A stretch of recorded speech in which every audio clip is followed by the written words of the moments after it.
নমস্কার, বাংলার মনে আপনাদের সবাইকে স্বাগত। বাঙালির মন, বাংলার মন নিয়ে আমাদের নিরন্তর চর্চা। আজকে বাংলার মনের দফতরে সকালবেলা ফোন এসেছিল। ফোনটা করেছিলেন কারা জানেন?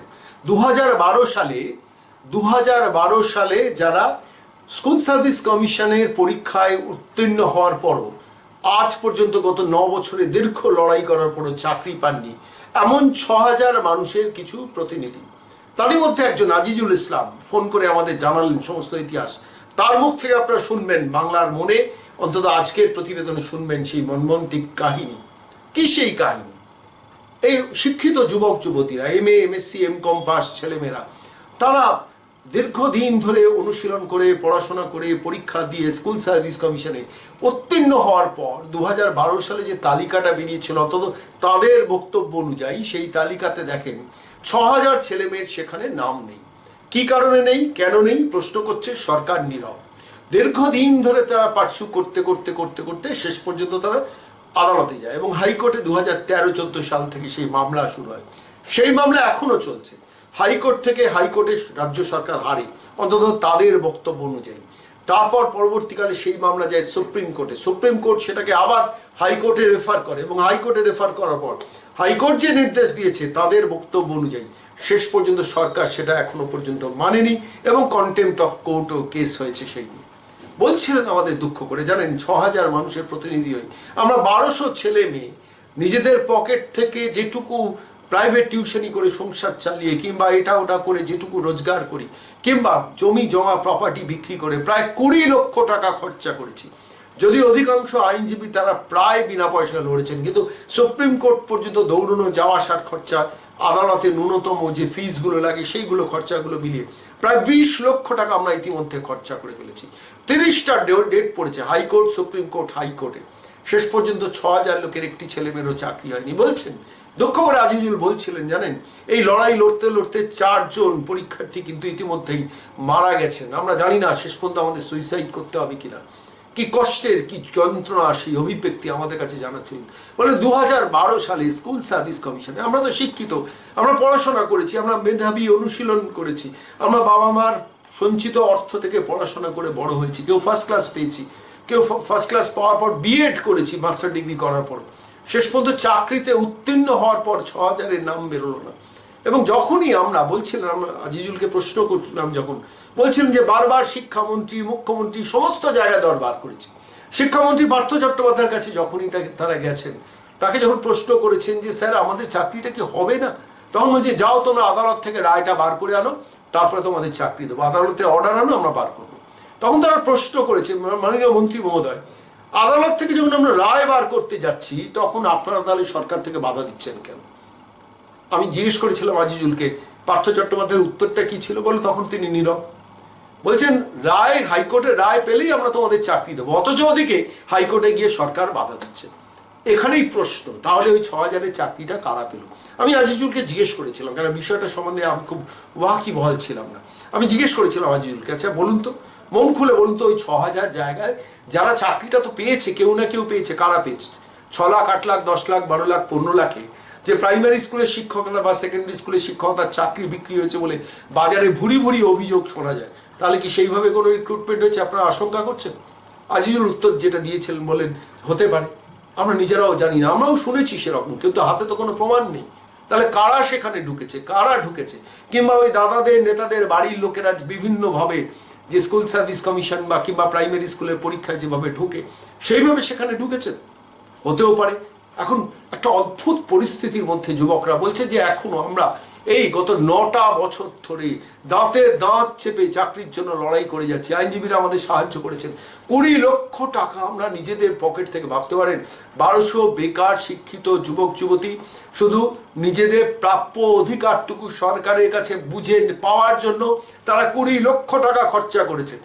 আমরা বোঝার চেষ্টা করছিলাম বাংলার মন থেকে যে যদি এরা 20 লক্ষ টাকা খরচা করে, যেখানে আইনজীবীরা প্রায় অধিকাংশ বিনা পয়সায় আদালতে লড়াইটা লড়েছেন, সেইখানে দাঁড়িয়ে সরকার তাহলে এটাকে বাধা দেওয়ার জন্য ওই 30টা দিন, প্রায় 30টা দিন কেসটা উঠেছে হাইকোর্ট, সুপ্রিম কোর্ট আর হাইকোর্ট মিলে, তাহলে সরকার কত খরচা করেছে? আমাদের আনুমানিক হিসেব, আমরা বিভিন্ন আইনজীবীর সঙ্গে কথা বলছিলাম, সরকার এক একটা কেসে 2-3 জন করে নামি দামি অ্যাডভোকেটকে দাঁড় করিয়েছে যাতে এই 6,000 ছেলে মেয়ে চাকরিটা না পায়। আমরা আইনজীবীদের সঙ্গে কথা বলছিলাম, তারা বললেন সব মিলিয়ে প্রায় সরকারের 5 থেকে 6 কোটি টাকা খরচা হয়েছে। কারণ সুপ্রিম কোর্টে যখন গেছেন, সুপ্রিম কোর্টে একাধিক দিন উঠেছে, হাইকোর্টে বিভিন্ন সময় পর্বে পর্বে 2টো দফায় গত 8-9 বছরে বহু দিন উঠেছে।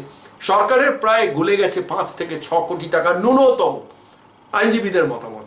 আমাদের প্রশ্ন এখানে, এই 6,000 বেকার যুবকের মুখের গ্রাস কাটার জন্য মাননীয় মুখ্যমন্ত্রী, মাননীয় শিক্ষামন্ত্রী, আপনারা 5 থেকে 6 কোটি টাকা যদি সত্যিই খরচা করে থাকেন, এই পরিবর্তনের বাংলার জন্য 2011 মানুষকে স্বপ্ন দেখিয়েছিলেন, যেখানে শিক্ষিত বেকাররা চাকরিতে উত্তীর্ণ হওয়ার পর নিজেদের প্রাপ্য অধিকার চাকরিটুকু পায়নি, তারা নিজেদের পকেট থেকে নিজেদের জমি জমা বিক্রি করে প্রাইভেট টিউশনি করে 20 লক্ষ টাকা দিয়ে খরচা করে মামলা লড়ে জেতার পরও সেই রায়কে কার্যকরী করার চেষ্টা করছে। এখনো সেই মামলা দিনের পর দিন মামলা চলছে একটা অংশে।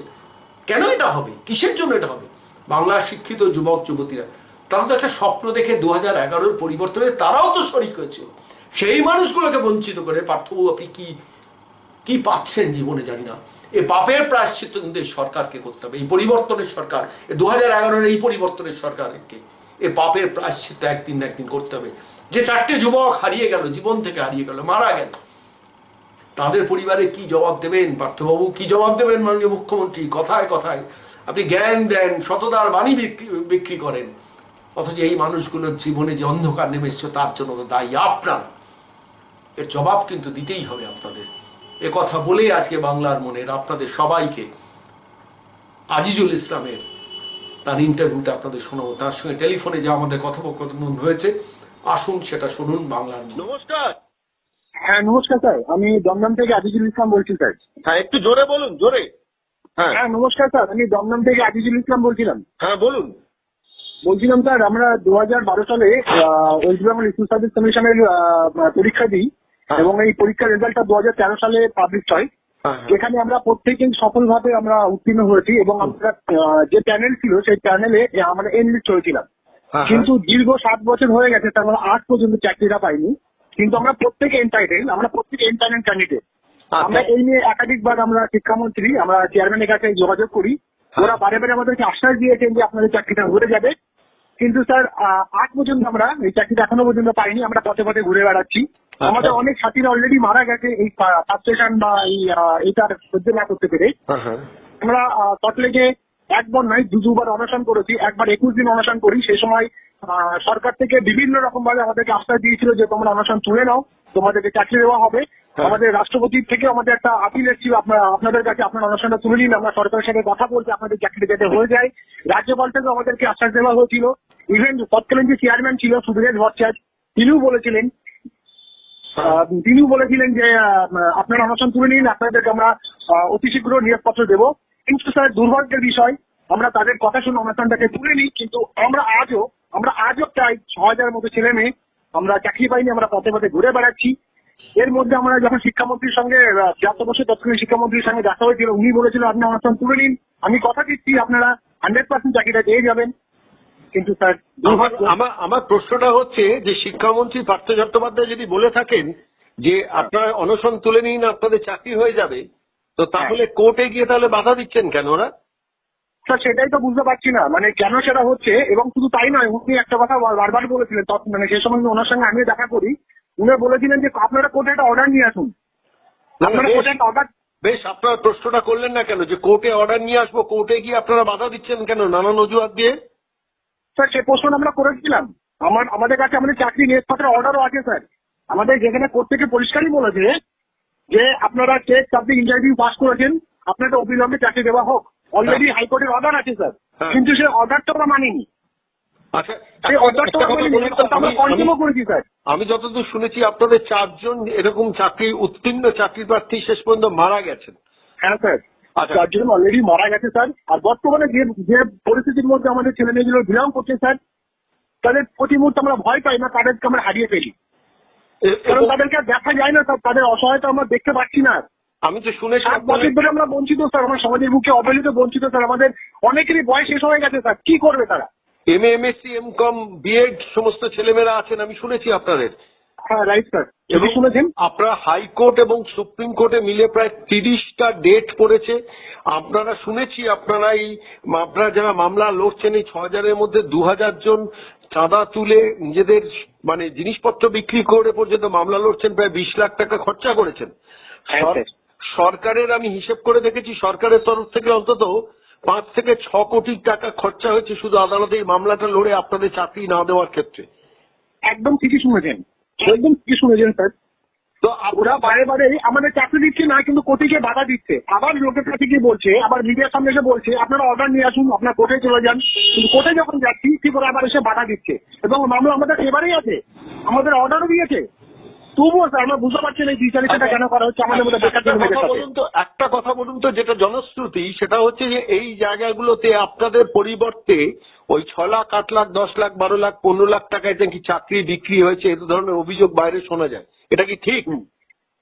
দেখুন আমি একটা কথা বলতে চাই, হ্যাঁ। যখন আমাদের রেজাল্টটা বেরিয়েছিল হ্যাঁ তখন আমাদের শূন্যপদ ছিল 46,000 সামথিং, হ্যাঁ আমরা পাস করেছিলাম মোট 36,140 জন। হ্যাঁ ওরা সরকার পক্ষ থেকে সুপ্রিম কোর্টের তৎকালীন একটা এফিডেভিট জমা দিয়েছিল, হ্যাঁ দিয়ে বলেছিল এই 12 RLSC মানে যে পরীক্ষার প্যানেলে আমরা বিলং করছি হ্যাঁ 36,140 জনকে চাকরি দিয়ে দিয়েছে, এমপ্যানেল করেছে মানে অ্যাপয়েন্টমেন্ট দেওয়ার জন্য।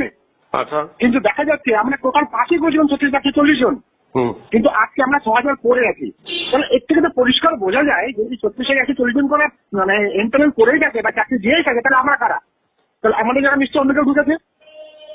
তার মানে এখানেই তো বোঝা যাচ্ছে, পরিষ্কার হয়ে যাচ্ছে জলের মতো। একদম স্যার, এই একদম যে স্যার। বাজারে চাকরি বিক্রির গল্পগুলো হয় আর দাদা নেতাদের ভাই ভাইপো ভাগ্নে পার্টি অফিসের লোকজন সব ব্যাকডোর দিয়ে যে চাকরিতে ঢুকেছে, যে অভিযোগগুলো পাওয়া যায়, এখানেই তো বোঝা যায় যে আপনাদের বঞ্চিত হওয়ার পেছনে কাহিনী। অনেক ধন্যবাদ ভাই, লড়াই জারি রাখুন, পাশে আছি। ওকে স্যার, একদম একদম স্যার, আপনারা একটু দেখবেন আমাদের অসহায় ছেলে মেয়েগুলো স্যার, সত্যি আমরা নিতে পারছি না, এইভাবে অবহেলিত হয়ে থাকতে আর পারছি না স্যার, একটু দেখুন আমাদের পাশে একটু দাঁড়ান। ঠিক, ভালো থাকবেন স্যার, নমস্কার।